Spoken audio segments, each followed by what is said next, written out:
On September 20th of 2019, over 2,000 people promised to raid a secret government base. The top-secret U.S. military site used for Air Force testing and allegedly hiding aliens, Area 51. Who were these vigilantes who were desperate to uncover the secrets that Americans had been begging to know for the past 50 years? People with Naruto backpacks and Sonic the Hedgehog t-shirts.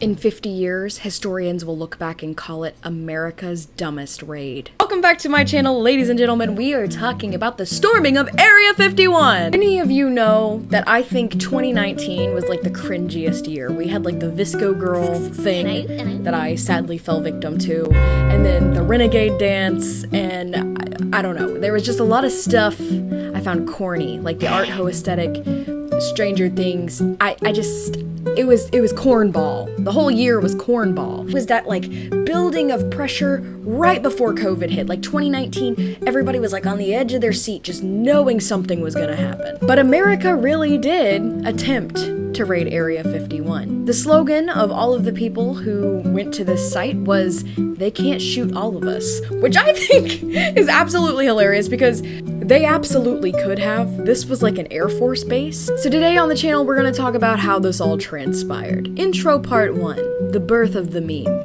All of this started with a satire post from a man in a vape shop named Matty Roberts. Vape shop employee, gamer, and apparently the modern-day Julius Caesar of shitposting. At 2 a.m. on June 27th of 2019, Matty is sitting at his computer, probably high on Monster energy drinks and Hot Pockets, when he creates a Facebook event.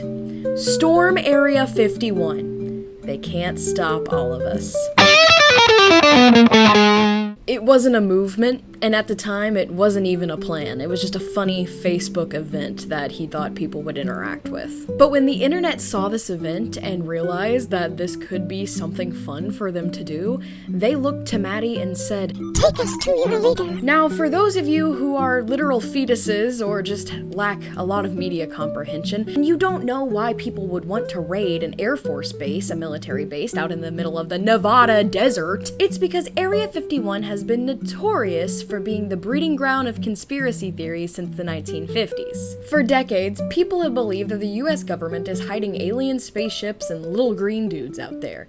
Ever since the Roswell incident in 1947, conspiracy nuts have sworn the truth is out there, but it's locked behind government lock and key and a chain link fence in the middle of one of the harshest landscapes in the United States. Las Vegas, the city of gambling machines, is essentially the only fun thing to do in the middle of the Nevada desert. Other than that, it is a very, very harsh landscape, and that's why Area 51 has been conveniently plopped there. All of this really stirs up conspiracy theorists, and while what's probably going on there is just government operations of how to make bigger bombs, fight bigger wars, and have bigger planes, some people think that aliens are hiding there as well. Now, I don't know if this was before or after the government said that there was some kind of unknown biological matter that wasn't human biological matter that was found, and every time there's something political going on in the United States, anytime something majorly political happens, the government will just kind of drop a little clue that we have aliens and that there are aliens. But regardless, this site has been conspiracized to house aliens since the 40s. Combine that with internet culture, Reddit threads, memes, TikToks, and suddenly Area 51 is the new hot spot. It's like Coachella for people who bathe significantly less, if that's even possible. So Matty posted the event and he expected like maybe 30 RSVPs that were of course fraudulent. But within weeks, over 2 million people agreed to go. Boom! News outlets, news stories, social media stories. This thing caught like wildfire. CNN, BBC, and even the Air Force had opinions and things to say. That's right. Even the Air Force. The FBI actually showed up at Matty's house. The man went from vape shop employee to domestic terror threat overnight. So here's how it goes from meme to like mini alien fire festival within an instant. Matty realizes like, oh shit, people might actually show up to this. So he pivots, let's turn this into a festival. And Not a domestic terrorism threat? That's right, many people see the images of people Naruto running towards the chain link fence of Area 51 and assume that it was just a giant meme where people showed up to pretend to storm, the government base. But in reality, it was a whole music festival called Alienstock. Well, it was going to be a music festival called Alienstock, but in reality, the music festival had to be canceled because it was scheduled in a place called Rachel, Nevada.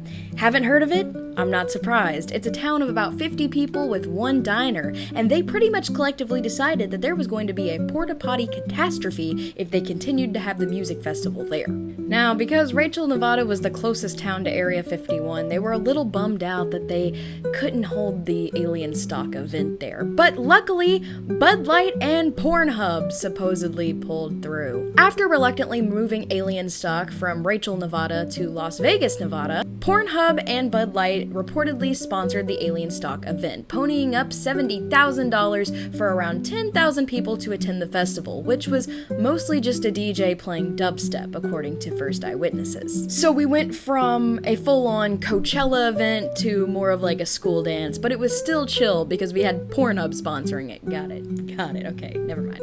I'm so stupid. So while everyone is getting down to Darude Sandstorm and some Las Vegas convention center, trading vape cartridges as currency, the government is absolutely freaking out because, hey, what if these 10,000 people who have came to town for Alienstock actually plan on raiding Area 51? What are we going to do? The US government spent $11 million fortifying Area 51 and making sure they were prepared just in case all of those 10,000 people got an inkling to actually start a little bit of extraterrestrial trouble. Helicopters, emergency vehicles, medical staff, artillery probably. They were ready for war. And how many people ended up storming the gate out of those 10,000?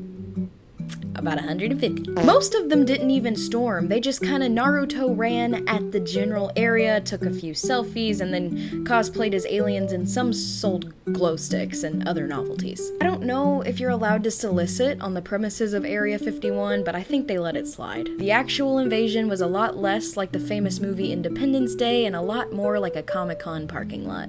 In the end, it wasn't a total bust. Around 3,000 people who registered through the actual Facebook event went to Las Vegas to attend Alienstock, and then the party, after being sponsored by Pornhub, drew about 10,000 people. So, sounds like a hell of a rager to me. The government spent countless hundreds of thousands of dollars preparing for a bunch of anime nerds to do the cha-cha slide. And Maddie, the original guy who started all of this, he made about $1,700 off of merch sales. Go Maddie. Hell yeah, brother. He said he put all of that money back into his vape shop. He's an entrepreneur, okay? We stan Maddie. No telling how much money was made off of the Netflix documentary. I haven't even watched the Netflix documentary. This has been on my list for a while. So what is the legacy here? Project Storm Area 51 really proved two things. One, the internet is powerful enough to make the US military panic, and I think we should use that knowledge wisely. Secondly, if you give millennials an excuse to miss work, they'll do it, even if it's for camping in the middle of the desert, on the lookout for aliens. And I can't say as I blame them. I would like to say if I were old enough to attend alone, I would have loved to go to this event and even cover it. I would have loved to cover the event. That would have been awesome. In the end, they were right about one thing. They couldn't stop all of us, because they stopped themselves first instead and chose to party. And I think that's beautiful. My name is Melody. I hope you enjoyed this video. If you liked it, maybe check out my channel. I'll see you next time.